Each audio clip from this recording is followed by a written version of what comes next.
Halo, kembali lagi ke video pembahasan ekonomi bersama saya. Nah, kali ini kita akan membahas sesuatu yang tidak asing lagi bagi kalian, karena kalian pasti sudah sering menggunakan barang ini. Nah, materi kali ini ialah tentang permintaan dan penawaran uang. Oke, kita bahas sedikit mengenai permintaan uang. Nah, permintaan uang ini adalah jumlah uang yang dibutuhkan atau diinginkan oleh masyarakat untuk dipegang.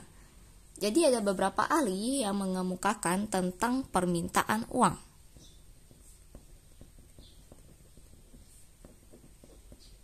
Salah satunya adalah Keynes. Nah, menurut Keynes ada 3 motif kenapa sih seseorang harus memegang uang.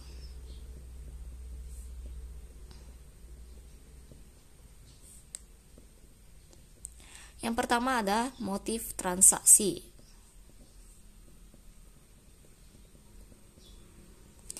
Biasanya seseorang memegang uang untuk melakukan motif transaksi, yaitu membayar keperluan sehari-hari mereka atau kebutuhan sehari-hari mereka.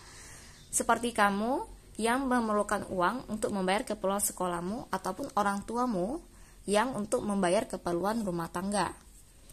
Nah, yang kedua, ada motif berjaga-jaga. Nah, motif berjaga-jaga ini dilakukan untuk mengantisipasi situasi atau kondisi yang tidak terduga mungkin saja terjadi. Jadi sebagian pendapatannya itu disisihkan untuk kemungkinan tersebut. Nah, motif transaksi dan berjaga-jaga ini sangat dipengaruhi oleh pendapatan seseorang. Karena ketika pendapatan seseorang naik, biasanya kemampuan dia untuk melakukan motif transaksi atau permintaan uang untuk motif transaksi pun semakin besar. Begitu juga dengan ketika pendapatan seseorang itu naik, maka permintaan uang untuk motif berjaga-jaga pun ikut naik juga. Kemudian yang ketiga, ada motif spekulasi. Nah, spekulasi ini dilakukan dengan tujuan untuk mendapatkan keuntungan. Jadi di sini seseorang ini memegang uang untuk melakukan spekulasi dengan cara investasi dengan membeli surat berharga ataupun surat berharga lainnya, saham ataupun obligasi. Yang kedua, ada dari Irving Fisher yang mengemukakan bahwa permintaan uang ini dipengaruhi oleh kecepatan peredaran uang yang dia buat dalam persamaan MV sama dengan PT. Nah, M itu money, yaitu jumlah uang beredar. Kemudian V itu velocity, kecepatan perputaran uang.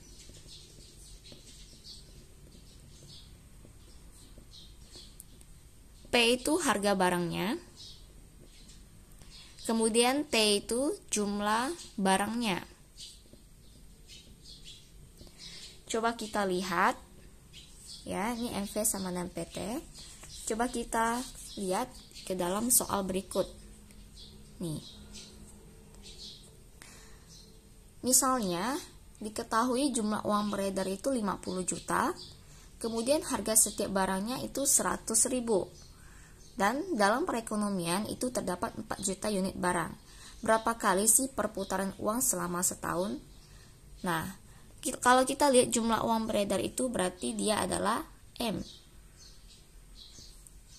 Harga setiap barang berarti P.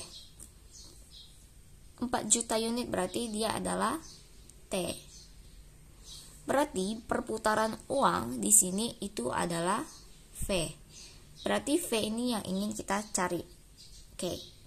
Nah, kita masukkan dulu buat persamaan ini. MV sama dengan PT. Oke, M sudah kita ketahui, yaitu 50 juta. V ini yang mau kita cari, jadi tetap saja kita masukkan V. P ini tingkat harganya 100.000. Kemudian dikali dengan T, jumlah barangnya 4 juta unit.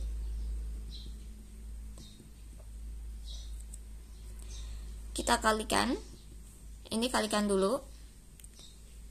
1 kali 4, 4. Ini masukkan angka 5 nolnya.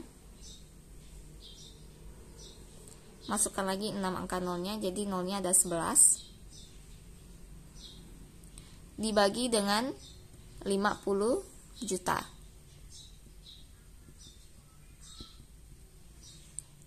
Nah, kita buang 070 di sini. Tersisa 40.000 dibagi 5 sama dengan 8.000 kali. Oke.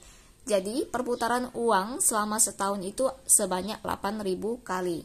Nah, perputaran uang ini maksudnya apa? Maksudnya berapa banyak uang tersebut berpindah tangan, berapa kali uang tersebut berpindah tangan. Oke. Nah, kita lanjut.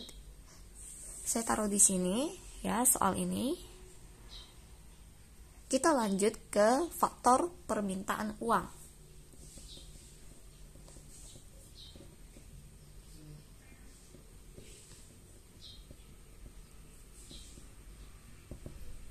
Ada beberapa faktor permintaan uang, tapi yang kita akan bahas 3. Yang pertama adalah pendapatan. Seperti yang tadi sudah dijelaskan, ketika pendapatan seseorang naik, biasanya kebutuhannya pun akan ikut naik, sehingga permintaan akan uang pun ikut naik. Nah, ketika pendapatan naik, permintaan uang tentunya juga ikut naik. Kemudian kekayaan. Ketika kekayaan seseorang itu sangat banyak atau berlimpah, maka biasanya kebutuhannya juga ikut banyak. Kebutuhan konsumsinya pun ikut banyak, sehingga permintaan uang ikut naik. Kekayaan misalnya naik, permintaan uang juga naik. Ya. Yang ketiga, tingkat bunga. Nah, tingkat bunga ini akan menurunkan, ketika tingkat bunga naik, itu bisa saja menurunkan motif permintaan uang untuk motif spekulasi. Karena ketika tingkat bunga naik, biasanya orang lebih prefer untuk menabungkan uangnya ke bank, jadi tidak memegang uangnya. Ketika tingkat bunga turun, maka permintaan untuk motif spekulasi menjadi turun. Oke, nah sekarang kita lanjutkan ke penawaran uang.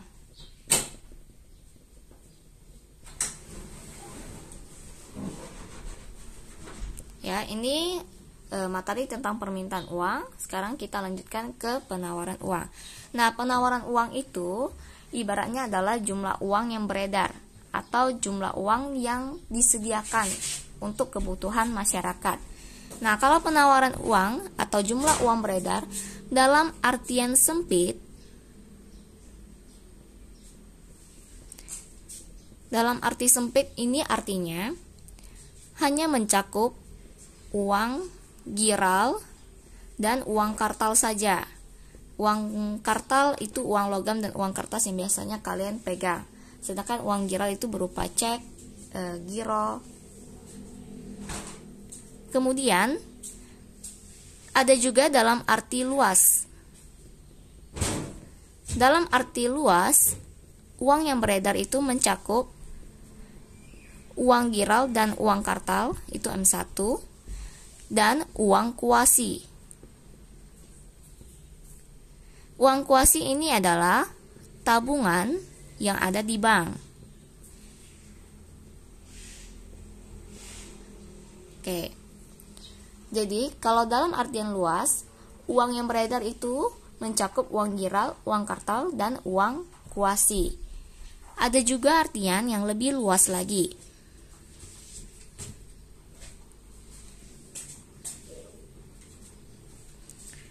Simbolkan dengan M3, yaitu M2 ditambah dengan deposito berjangka. Nah, biasanya deposito berjangka ini jatuh temponya itu cukup lama, misalnya 10 ataupun 15 tahun. Ya. Jadi kalau artian lebih luas lagi, uang yang beredar tidak hanya uang yang kalian pegang, tapi juga mencakup deposito berjangka. Nah, kita lanjutkan ke faktor penawaran uang. Saya lanjutkan di sini saja. Ya, faktor. Karena ada faktor permintaan uang, pasti ada juga faktor penawaran uang.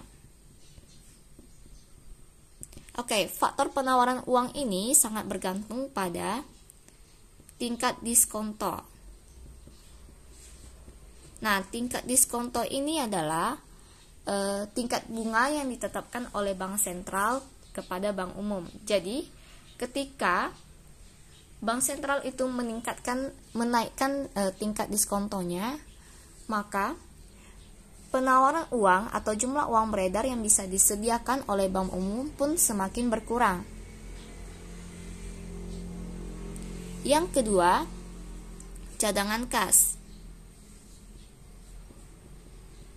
Nah, cadangan kas ini adalah uang yang harus ditempatkan oleh bank umum di bank sentral. Jadi ketika misalnya bank sentral itu menaikkan cadangan kasnya, maka penawaran uang yang bisa disediakan oleh bank umum juga semakin berkurang. Karena dana-dana yang dia miliki, dana uang yang dia miliki harus ditingkatkan, harus ditaruh di bank sentral. Yang ketiga adalah operasi pasar terbuka. Nah, dalam hal ini itu adalah kegiatan bank sentral dalam menjual atau membeli surat berharga. Nah, ketika bank sentral itu menjual surat berharga, maka penawaran uang pun semakin berkurang karena sekarang ketika bank sentral menjual surat berharga, berarti masyarakat akan membelinya. Nah, uang yang dipegang masyarakat akan berpindah tangan ke bank sentral, sehingga penawaran atau jumlah uang yang beredar pun semakin berkurang karena sekarang masyarakat sudah memegang surat berharga, tidak memegang uang lagi. Begitu juga dengan sebaliknya, jika bank sentral membeli surat berharga, itu berarti bahwa masyarakat akan menjual surat berharganya sehingga masyarakat memegang uang kembali, maka penawaran uang atau jumlah uang yang beredar pun semakin banyak. Nah, berikut semua ini adalah video pembahasan kali ini. Semoga kalian paham. Atau ada yang tidak mengerti, boleh kalian tanyakan kembali. Semoga video ini sangat bermanfaat bagi kalian. Sampai jumpa di video selanjutnya.